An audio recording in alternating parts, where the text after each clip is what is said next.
Quieren amarrar las manos al Tribunal Electoral. También, migrantes en Juárez son presa de falsas esperanzas. Y TikTok te explica hasta cómo funciona un espejo. Es miércoles 12 de abril, yo soy Maca Carriedo, esto es Expansión Daily y nosotros estamos listos. Esto es Expansión Daily, lo que hay que saber. Un podcast de Grupo Expansión con Maca Carriedo y Javier Garza.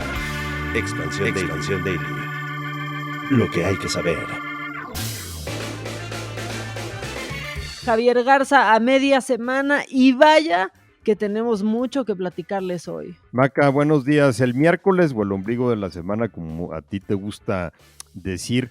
Sí, mucha información, algunas cosas que de repente, como dicen, la liebre brinca por donde menos te lo esperas. Así es, la verdad es que sí, y es el caso con la discusión de las reformas impulsadas en la Cámara de Diputados que buscan acotar las funciones del Tribunal Electoral del Poder Judicial de la Federación y restarle autonomía en materia de derechos y paridad de género.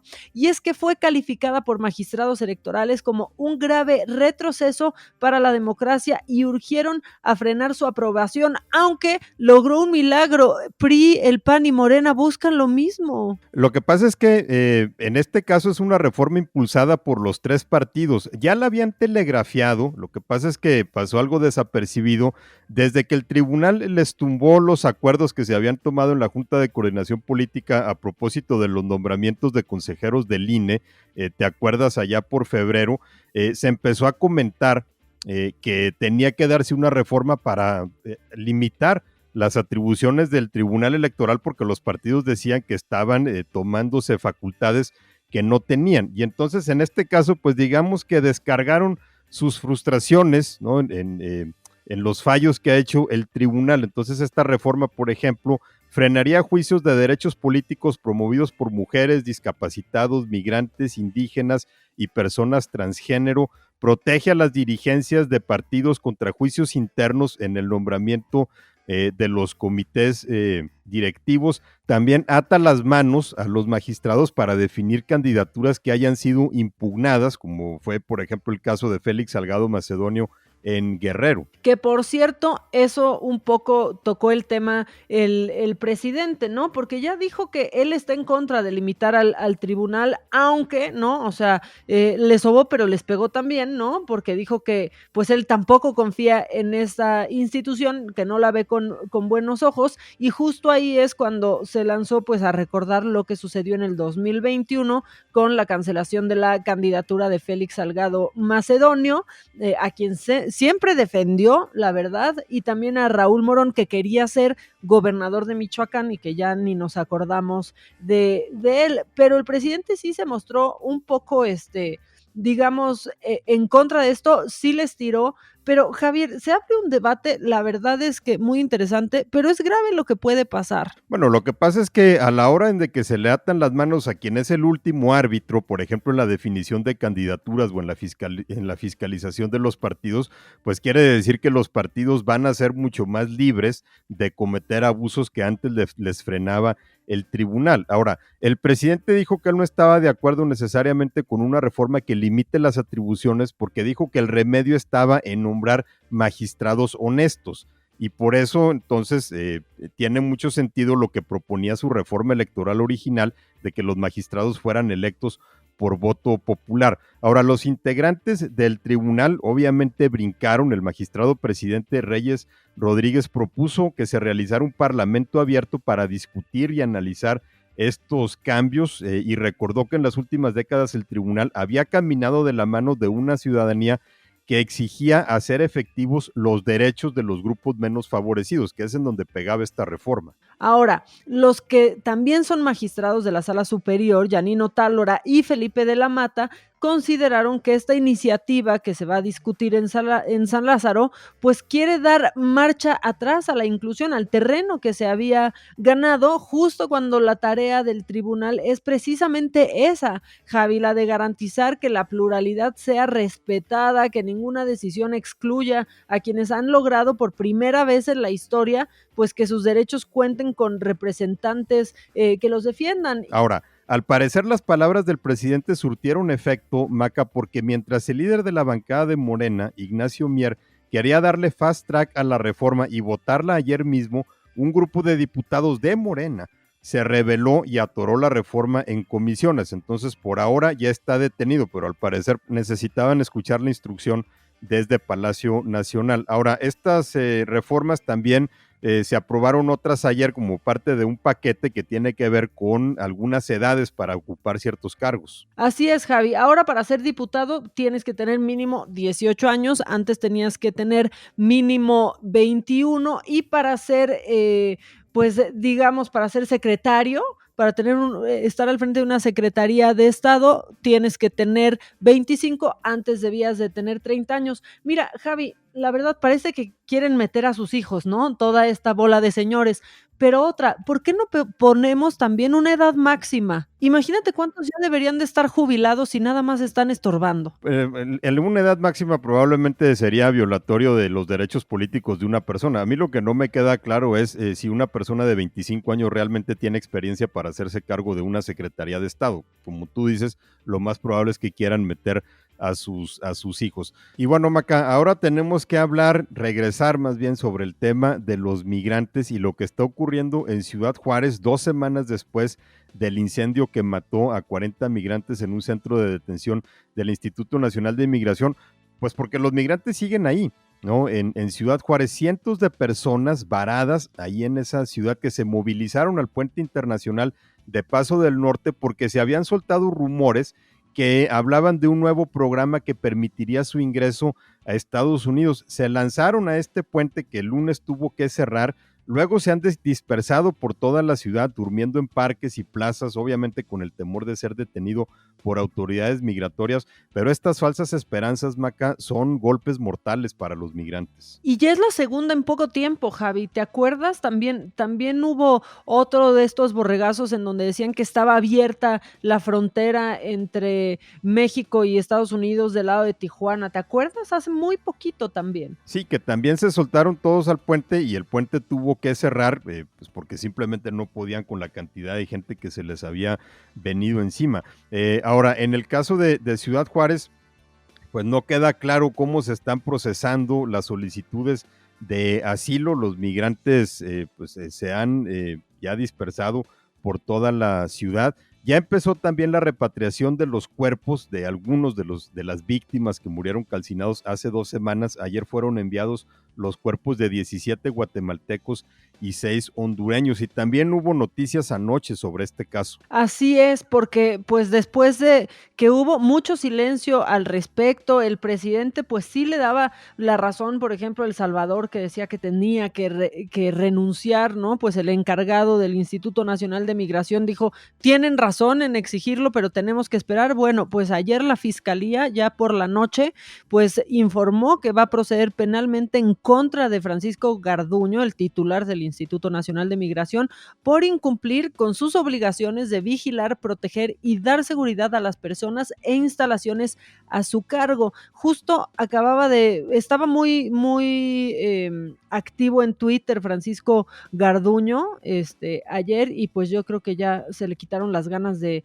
tuitear, Javi. Se tardó la Fiscalía, pero bueno, algo llegó, ¿no? Un movimiento llegó, una consecuencia. Pues sí, porque Garduño ya se estaba sintiendo protegido, ¿no? Viendo que el presidente no lo estaba tocando en la mañanera. Ya en este caso, pues el anuncio que hace la Fiscalía de que va a proceder penalmente en contra de quien es la máxima autoridad para asuntos migratorios en el país, pues sin duda ayuda mucho a esclarecer toda la situación en la que están los centros de detención de migrantes y a ver si esto resulta también en una política mucho más humana. Sí, y lo que sí dijo también el presidente es que está buscando cambios en migración, ¿no? Como la creación de una Coordinación Nacional de Asuntos Migratorios y Extranjería, que tendrá que esperar a que concluya pues esta investigación en torno justamente a este incendio en Ciudad Juárez, que justo por eso es que vimos al padre Solalinde llegar la semana pasada con chofer y todo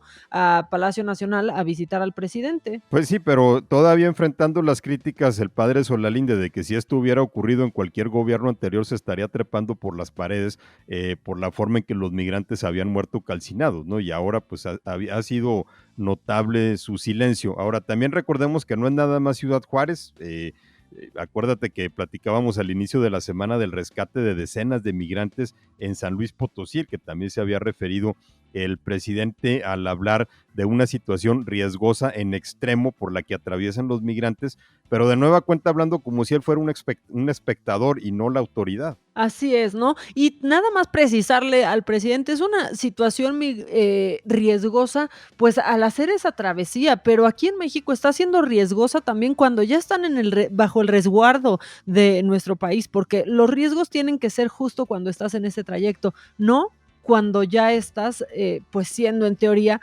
protegido por el Estado, Javier. Y bueno, voy a cambiar radicalmente de tema. Todos andamos estirando los pesos porque pues la quincena cada vez es más, digamos, se hace más larga y el dinero cada vez dura menos. El gobierno se está viendo también un poco en esas, digo entre comillas, pero pues han decidido que recortarán recursos a estados para pagar la deuda pública. El alza en la tasa de referencia del Banco de México ha elevado el costo de los intereses que el sector público y gobierno federal, Pemex, CFE, IMSS, ISSSTE, Banca de Desarrollo, entre otros, paga por su deuda y serán los estados los que asuman las consecuencias. Digamos que aquí, en lugar de estarle echando más agua a los frijoles, le vamos a echar menos agua y menos frijoles. Javi, no aplica para la Ciudad de México porque aquí hasta viene la Rosalía. No, por supuesto que no. Son los estados menos la capital y sobre todo, Maca, los estados que no gobierna Morena, que por cierto han sido los más castigados, ¿no? Los estados ya no aguantan más los recortes que a lo largo de los últimos 4 presupuestos federales han sufrido, pero lo que ocurrió aquí es que la Secretaría de Hacienda tuvo que hacer reajustes en sus proyecciones para el pago del costo financiero del sector público de este año, porque pues no habían contemplado que las tasas de interés iban a subir como subieron. Determinaron que aumentó en 21,200 millones de pesos en comparación con lo que se había aprobado en el paquete económico a finales del año pasado. Le tienen que sumar aparte 30% de aumento en el costo financiero en comparación a lo que se ejerció en 2022. Entonces, a los que le van a quitar para sacar este dinero, pues van a ser a las entidades federativas. Y en este contexto, pues habrá un menor crecimiento, será de solo 3.8% en los ingresos del gobierno federal, ante un avance del 13.6% en la recaudación de impuestos. Javi, también así especificó Hacienda. Ahora, no es mucho lo que les van a recortar, es alrededor del 2% del monto total que se les había asignado originalmente por participaciones a los estados. Pero lo que sí llama la atención es que los programas favoritos del presidente no están sufriendo cuando hay estados, por ejemplo, que no han recibido un centavo para carreteras o para infraestructura urbana o para apoyos al campo. No, bueno, por ejemplo, el Tren Maya ahí sigue, ¿no? Avanzando y ahí está la refinería también de Dos Bocas inundándose, sin refinar, pero inundándose, Javi. Ahora, por ejemplo, lo que le están descontando a los estados, alrededor de 23,000 millones de pesos, es similar a lo que cuesta el programa de Jóvenes Construyendo el Futuro, uno de los favoritos del presidente, o a la administración del sistema federal penitenciario, que es también más o menos todo el presupuesto, es el equivalente a lo que le van a recortar a los estados. Ahora, las participaciones y las aportaciones son alrededor del 80% de los ingresos de los gobiernos estatales y locales, que simplemente no han podido elevar su recaudación, son absolutamente dependientes del presupuesto federal. Y también para sopesar el pago de los intereses por esta deuda, pues para este año se hará un menor pago por el concepto de adeudos de ejercicios fiscales anteriores y otros. Ese será de 12,000 millones de pesos. El presupuesto total para este renglón del presupuesto de egresos de la Federación 2023 pasó de 42,000 millones, 42,033 millones a 30,000 2033. Pues Hacienda le está ajustando por todos lados. Sí, el paquete económico que se aprobó no contemplaba los aumentos en las tasas de interés y obviamente pues se tuvieron que regresar a arrastrar el lápiz y hacer nuevos cálculos. Y por supuesto, a la hora en que sale que los créditos están saliendo más caros, pues necesita sacar el dinero de otros lados.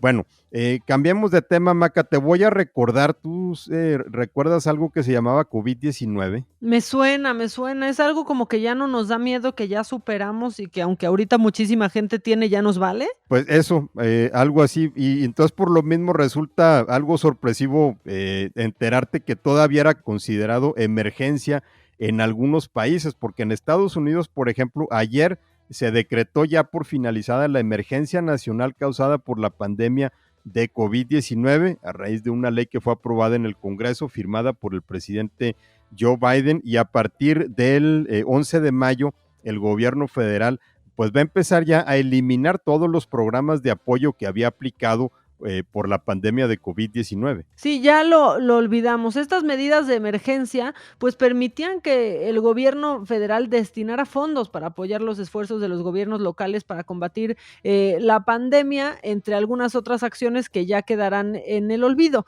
Ahora, la Casa Blanca había dicho ya a finales de enero que tenía la intención de dejar de considerar el COVID-19 una emergencia nacional el 11 de mayo. Se adelantaron pues solamente un mesecito. Se adelantó el Congreso con una ley porque los legisladores como que ya querían regresar a la normalidad lo más pronto posible.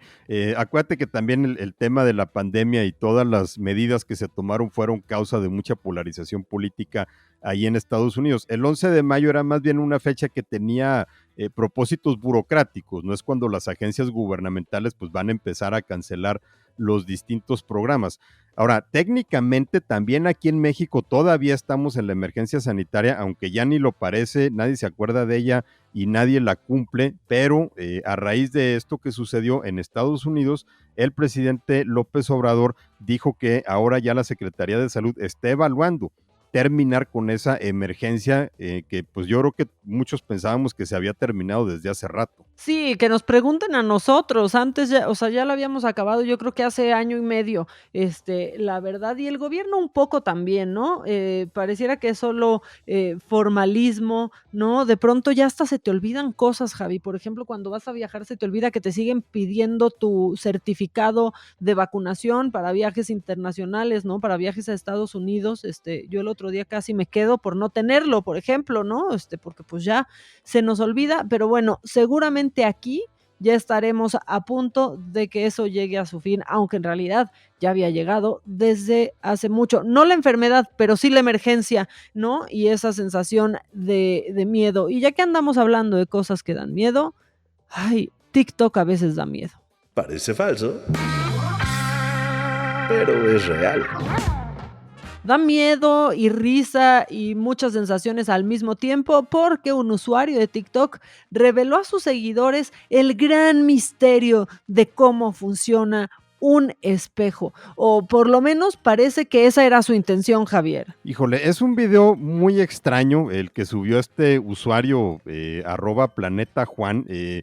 Coloca una hoja de papel pegada al espejo y luego sobre la hoja de papel coloca un objeto visto de frente. Por supuesto que el objeto que está sobre la hoja no se ve, pero cuando cambia el ángulo de visión resulta que el objeto sí se refleja en el espejo. Entonces este tipo pregunta cómo hace el espejo para saber que el objeto está detrás del papel, como si el espejo tuviera algo de conciencia.